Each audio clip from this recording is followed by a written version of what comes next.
C'est un désagrément de plus dans un quartier malmené par les travaux. Depuis plusieurs semaines, la nuit venue, des rats se promènent sous les fenêtres de Diamantino Santos, en pleine rue de Carouge.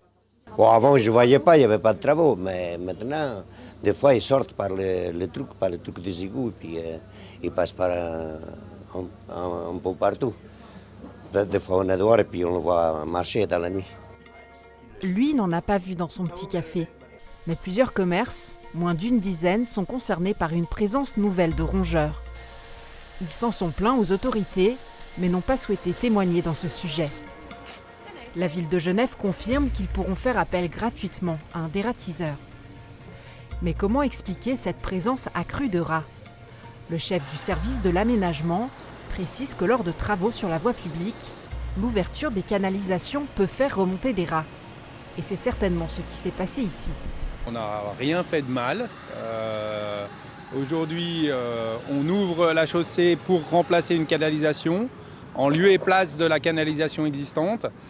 Sans doute que quand il y a de l'activité, les rats ils partent à l'autre bout de la canalisation parce qu'ils ont peur du bruit et ils repartent. Et puis que le restant de la journée, quand il n'y a plus d'activité, ils voient de la lumière, ils ressortent. Et puis il se trouve qu'il y a des commerces de bouche et de restauration.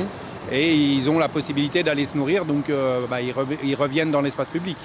Mais pourquoi ici, rue de Carouge, alors qu'aucun cas n'a été signalé sur les autres chantiers récents ? Dans les villes, les conduits d'eau usée sont infestées de rats et de cafards, indique ce spécialiste des nuisibles.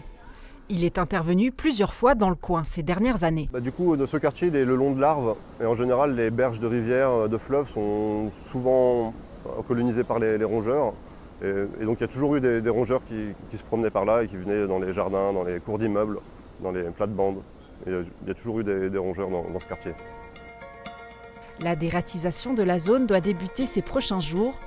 Des boîtiers seront déposés à la demande des commerçants concernés.